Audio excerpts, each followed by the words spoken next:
Olá pessoal, estamos de volta, nossa aula número 7. Hoje vamos falar de sistemas mecanizados de irrigação. O primeiro deles é o pivô central. O pivô central é o sistema de irrigação por aspersão mecanizada que é mais automatizado que temos disponível no mercado. Ele foi inventado nos Estados Unidos em 1948, no estado do Nebraska, e a sua patente saiu em 1952. O inventor foi Frank Zybeck. Temos aqui um pivô central. Esse aqui é o pivô ou torre fixa e a linha lateral do pivô. Essa aqui é a linha lateral do pivô. Mais uma foto da linha lateral. Toda a estrutura metálica do pivô. Uma foto à distância do mesmo pivô, mostrando toda a extensão da sua linha lateral, que é suspensa por torres móveis.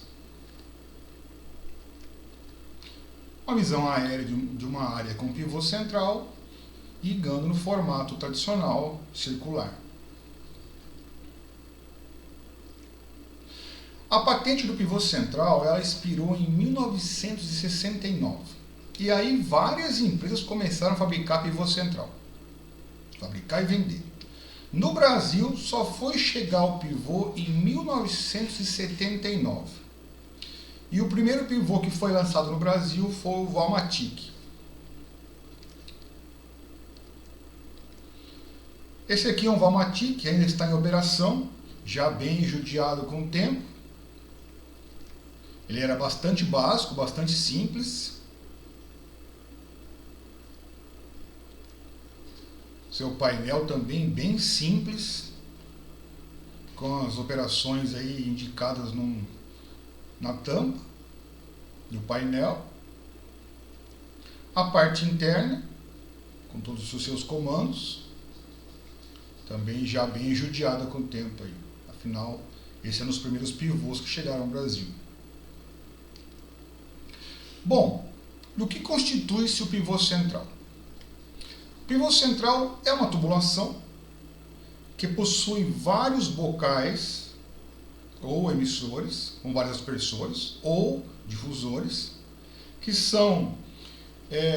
possuem um espaçamento equidistante, e essa linha, essa tubulação, ela é suspensa acima da cultura por meio de torres que possuem rodas. O pivô opera em círculos. Isso é possível por conta do acionamento de motores elétricos, sistemas de transmissão e redução de movimentos que estão em cada torre. Então, essa aqui é uma imagem de um pivô central. Temos a parte central, que é o pivô, ou a torre fixa, as torres móveis, o vão inicial, os demais vãos entre as torres, o comprimento total do pivô. No final do pivô pode haver a existência de um vão em balanço e de um canhão na sua extremidade. Alguns pivôs têm, alguns pivôs não têm. Então nós temos aí a torre central, ou pivô, as torres móveis, que possuem seu motor próprio, a tubulação, em forma de arco, para garantir resistência, a estrutura metálica, os emissores, o vão em balanço e o canhão. Muito bem. Temos então aqui a torre central, que é o pivô, estrutura metálica de aço. Temos o painel de controle, o anel coletor e a junta flexível. Em cada torre do pivô temos uma junta flexível, que permite que pivô tenha movimento tanto na vertical como na horizontal. Ele não é extremamente rígido, ele possui um movimento. Isso permite que ele se adapte bem às condições do terreno. O anel coletor, ele permite que o pivô funcione de maneira circular, sem que isso faça com que os cabos se enrolem, sem que seja necessário desligar o pivô. Então os cabos de energia, vamos voltar aqui, os cabos de energia vêm na vertical, entram no anel coletor. O anel coletor é composto por anéis de contato que ligam as fases e os circuitos de comando. E aí a energia sai na horizontal para toda a extensão da linha lateral do pivô. O pivô opera uma tensão nominal de 480 volts. É uma tensão alta. Por que isso? Isso possibilita usar cabos de menor bitola em toda a sua extensão. Isso reduz o custo com os cabos no pivô central. Porque aumentando a tensão, se consegue diminuir a corrente e a bitola do fio. Então os cabos vêm na vertical, entram no anel coletor, por meio dos anéis de contato, a energia sai na horizontal. Então isso permite que o pivô gire sem parar e não enrole cabos. Essa caixa metálica é o painel de controle.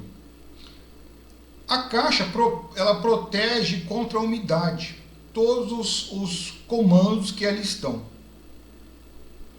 E qualquer tipo de dano mecânico também, essa caixa metálica protege os comandos do pivô central.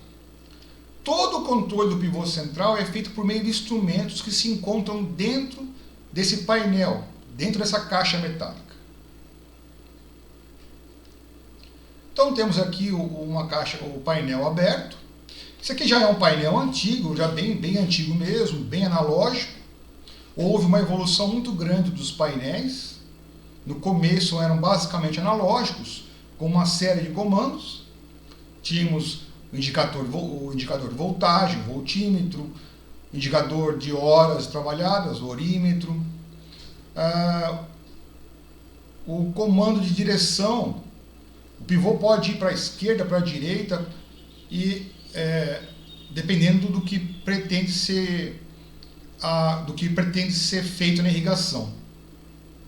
Tem o percentímetro, que controla a porcentagem da velocidade do pivô, que vai influenciar na lâmina aplicada, e demais comandos como partida, funcionamento com água ou sem água, autoparada e assim por diante. Então os primeiros painéis, eles eram bem analógicos mesmo. Foi surgindo então uma evolução dos painéis. Com o tempo começaram a ficar semi-analógicos, com alguns comandos já digitais. Então aqui ainda era do tempo analógico, o percentímetro, vinha com uma tabela indicando a porcentagem do relé e quanto de lâmina de água aplicava. Já foram evoluindo os painéis para digitais, e hoje a maioria dos painéis já vai se tornando de LCD, de touch. Então os comandos todos são via touch, via tela. Então essa é a grande tendência aí dos painéis no futuro. Todos os comandos agora são todos digitais. E também é possível controlar o pivô por aplicativos, mais de um pivô inclusive, do seu próprio celular. Então, hoje fica muito mais fácil você controlar e monitorar seus pivôs. Bom, o que mais constitui o pivô central? A tubulação, ela possui diâmetros que variam de 6 a 12 polegadas. fica suspensa acima da cultura. As bengalas, que são essas tubulações aqui em formato de bengala, que tem a função de deixar o emissor mais próximo da cultura. Nos primeiros pivôs, o emissor era colocado no alto da linha lateral do pivô. Ficava aqui no alto. Hoje em dia, já se usa a bengala e o pivô fica mais próximo da cultura. Caixa de controle também constitui o pivô. Cada torre tem a sua caixa de controle. As caixas de controle, elas controlam o alinhamento e comandam o deslocamento das torres do pivô. Também funciona como ponto de distribuição de força. Os cabos de energia passam por ela, vão até o motor e vão para a próxima torre. Cada torre possui nessas caixas dispositivos de segurança que podem ligar e desligar o sistema quando ocorrer qualquer problema. Então, cada caixa dessa tem seu dispositivo de segurança. Esse é o vão entre torres e a estrutura metálica da linha lateral. Então aqui mais uma foto da estrutura metálica, toda de aço, parafusos de aço e cabos. Temos também os emissores e reguladores de pressão.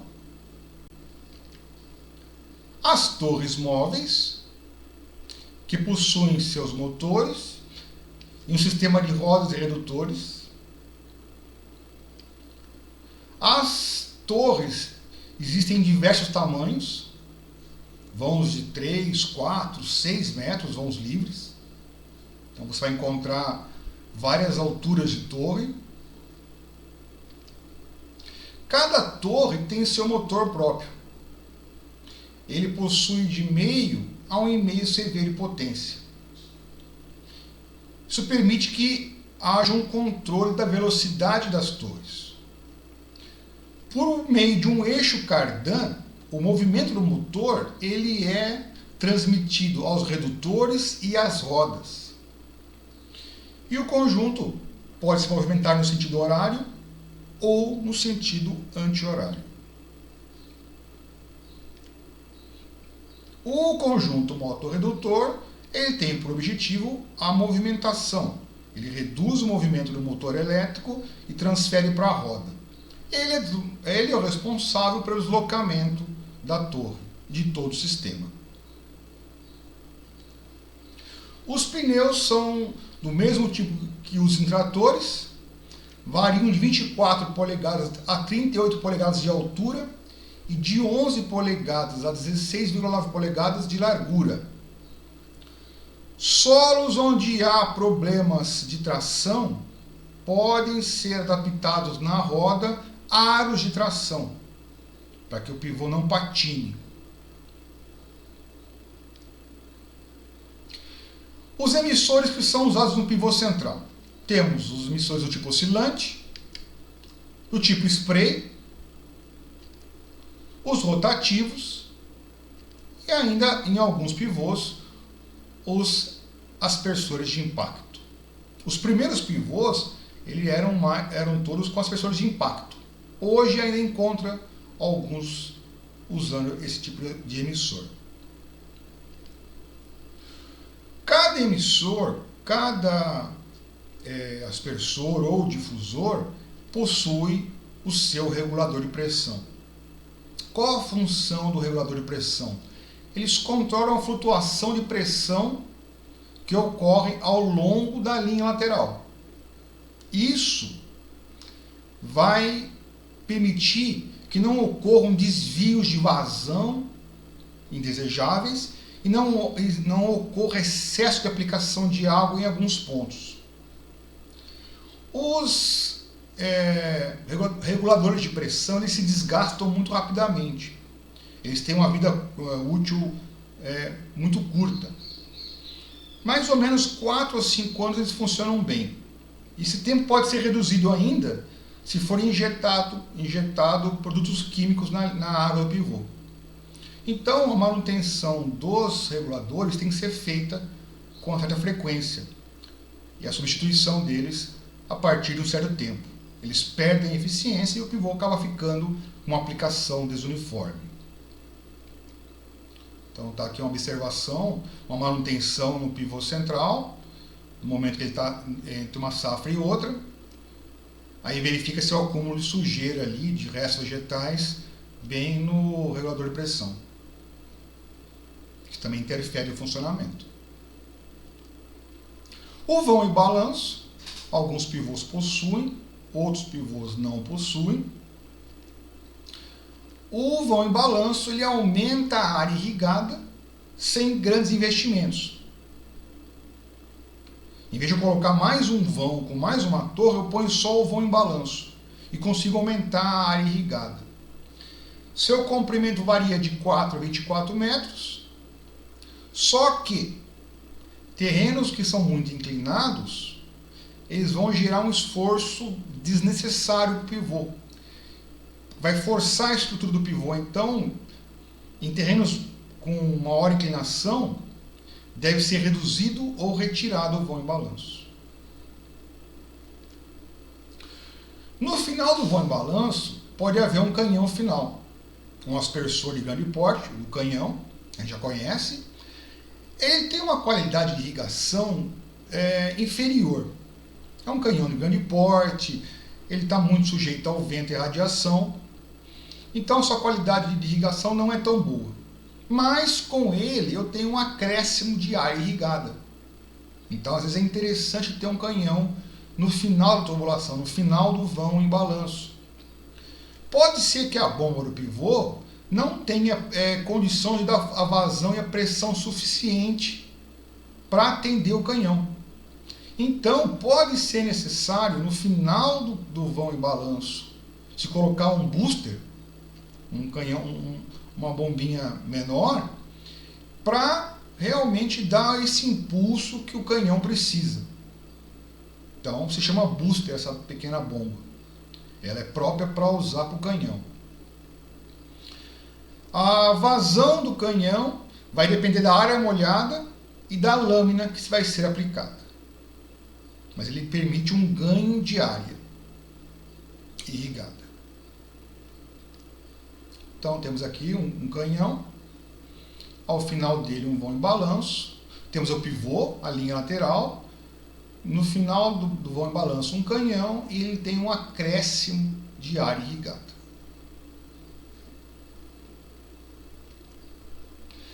A linha adutora é a linha que abastece a linha lateral do pivô, fornece água para o pivô central. Ela é enterrada para não interferir no movimento circular do pivô.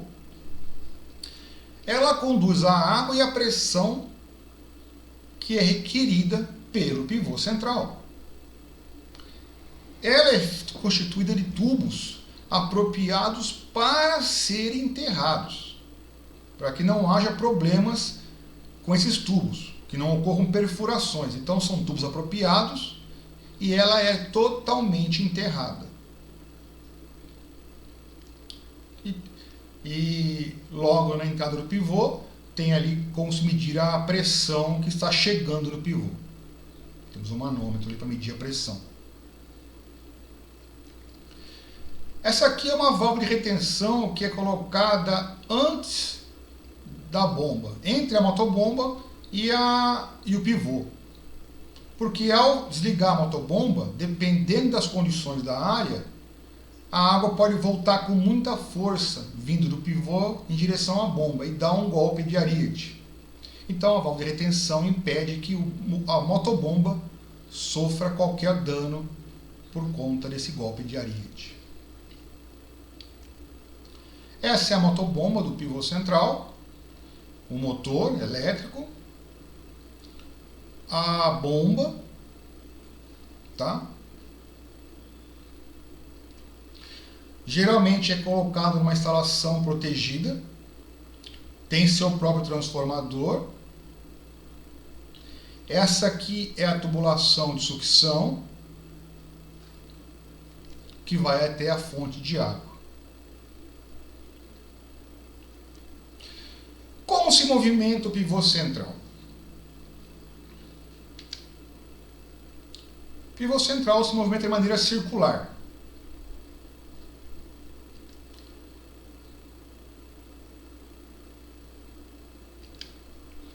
Temos a movimentação do tipo contínua, no qual as torres andam juntas e totalmente alinhadas.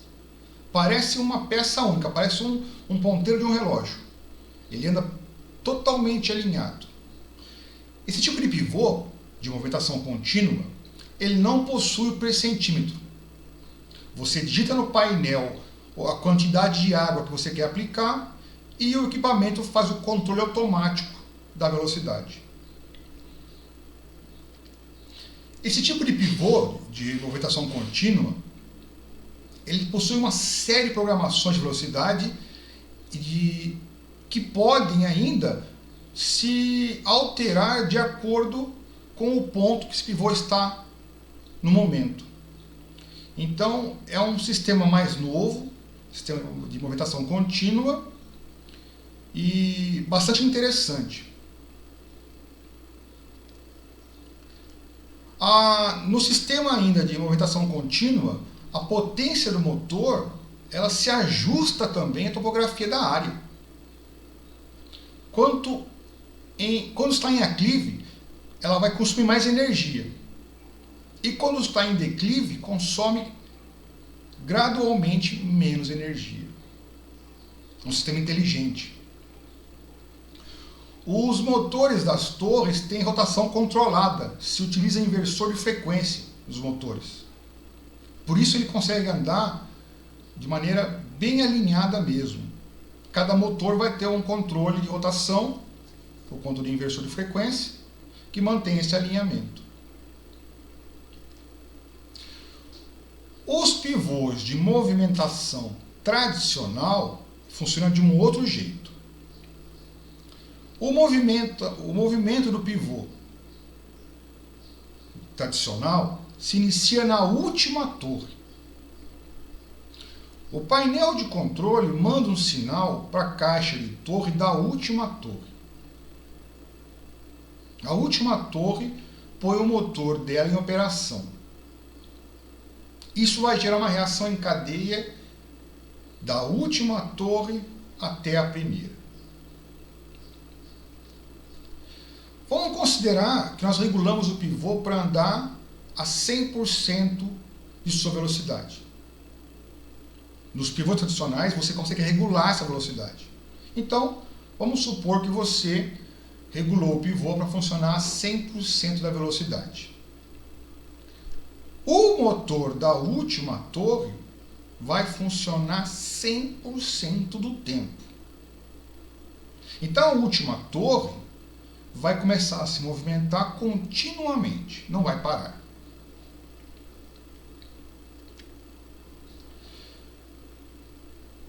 Quando ela se movimenta, e só ela está se movimentando nesse momento, isso vai gerar um desalinhamento progressivo em relação à penúltima torre, que está parada ainda, está estática ainda. Quando o ângulo de desalinhamento atingir um limite pré-estabelecido, geralmente 3 graus, um dispositivo eletromecânico ele aciona o motor da última torre e ela começa também a andar. Ela vai se movimentar até atingir de novo esse alinhamento.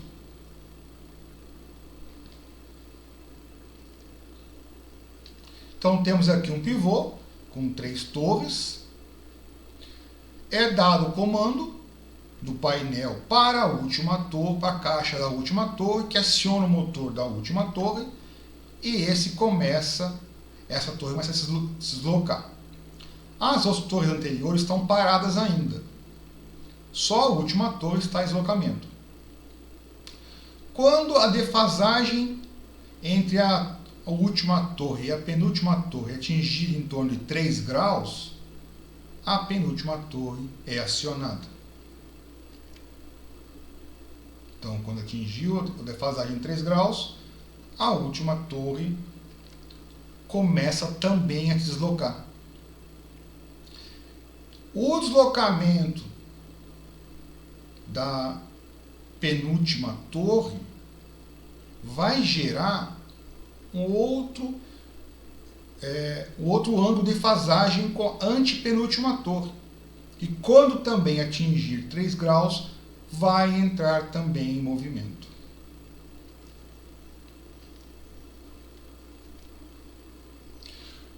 Só que a distância radial, vamos comparar aqui a torre número 3, que é a última, com a torre número 2, que é a penúltima.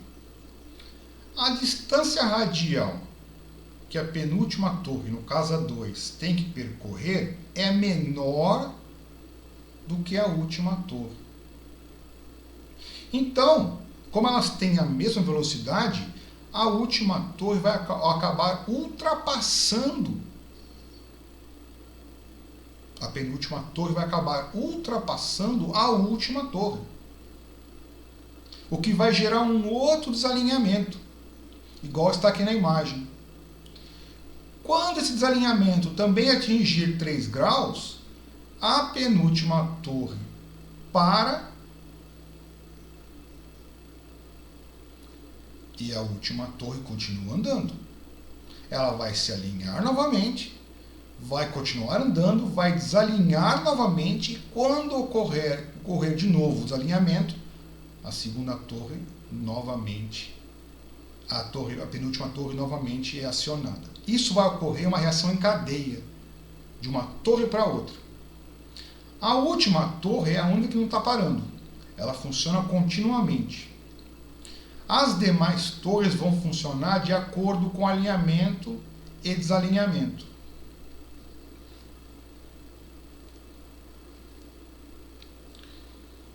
Esse é um processo que ocorre todo o tempo. Como a última torre foi regulada 100% do tempo, ela não para. As demais vão ser acionadas quando houver defasagem, vão ultrapassar a da frente e vão parar quando ocorrer de novo a defasagem. Então elas vão andar, parar. A linha lateral vai fazer um movimento do tipo parecendo uma serpente, vai serpenteando. Então essa é a maneira que funciona o pivô tradicional, por alinhamento e desalinhamento das torres. O que vai gerar o acionamento e o desligamento dos motores. Isso só ocorre porque as distâncias radiais de cada torre são diferentes. E elas possuem a mesma velocidade.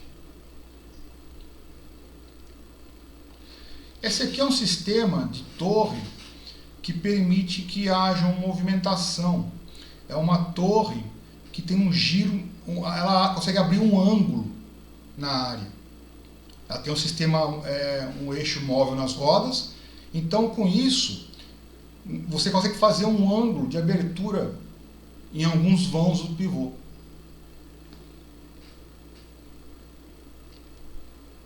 Está aqui de novo, sistema de GPS para indicar o momento de abrir ou não. Temos pivôs do tipo rebocável. Você instala ele numa área e irriga. A base do pivô, a parte central, é montada sobre um sistema de rodas, que é rebocada por um trator para uma outra área.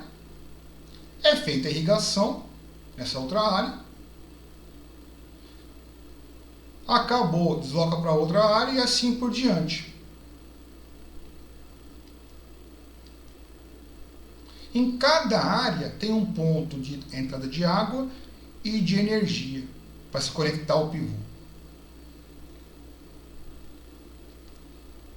E aí ele volta para a posição inicial. Temos também pivôs do tipo linear, que em vez de fazer um movimento circular, se movimenta de um lado para o outro. Então, é como uma linha lateral que se movimenta, irrigando. Ela vai e volta. Pivôs do tipo linear. Novas tecnologias que existem hoje para pivô central. Temos pivôs com eficiência energética. Temos um sistema novo chamado sistema EcoPump, que realiza o bombeamento instantâneo de água com o mínimo de potência requerida. Ela mantém sempre a pressão no pivô estável, mesmo com variação de vazão. Esse sistema proporciona uma maior eficiência energética de motores elétricos ou a combustão. Ele faz, esse sistema, uma medição direta da pressão na parte aérea do pivô. Isso permite com que o sistema controle o ritmo das bombas e informa para elas qual é a rotação mínima necessária para manter a pressão mínima no sistema. Esse tipo de sistema EcoPump, ele pode gerar até 50% de economia de energia. Economia de energia é um dos maiores problemas do pivô, um dos maiores gastos do pivô central. Por quê? Ela vai usar a menor energia possível para o funcionamento pleno da irrigação. A energia vai se ajustar à demanda do terreno. Onde exige mais, vai gastar mais. Onde exige menos, vai gastar menos. Temos agora também uma novidade, são pivôs com suplementação luminosa. Pivôs que possuem iluminação, existe um pivô que está sendo testado, iluminação artificial durante a noite e também em dias nublados. Isso aí para estimular a fotossíntese das plantas. Então é uma tecnologia em estudo ainda, está na fase experimental e tem se encontrado aumentos na produtividade da cultura da soja. 45 sacas de soja a mais por hectare. Ela tem como objetivo aumentar a taxa de fotossíntese. Está se utilizando uma luz de tom rosa, que é ideal para a planta absorver o máximo de luz possível no período noturno. E também ela reduz a ação de insetos mastigadores. O uso de pivô central vem crescendo no país nos últimos anos. Nos últimos 30 anos vem crescendo bastante o uso de pivô central. Já se alcançou em 2017 uma área de 1,47 milhões de hectares. Já é 3 vezes mais do que tinha no ano 2000. E desde 1985, o crescimento da área irrigada por pivô já aumentou 47 vezes.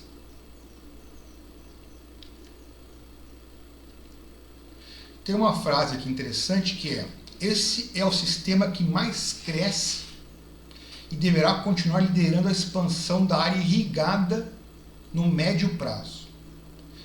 Dezenas de culturas são irrigadas por pivô central, com a área mais concentrada em cana-de-açúcar, algodão, café e principalmente soja, milho e feijão. Fonte Globo Rural. 6 estados concentram quase a totalidade da área irrigada por pivô. Então, Minas Gerais tem quase 31% da área de pivô, Goiás 18,4%, Bahia 14,7% dos pivôs que estão em operação estão na Bahia, São Paulo 12,9%, Mato Grosso 7,7% e Rio Grande do Sul 7,5%.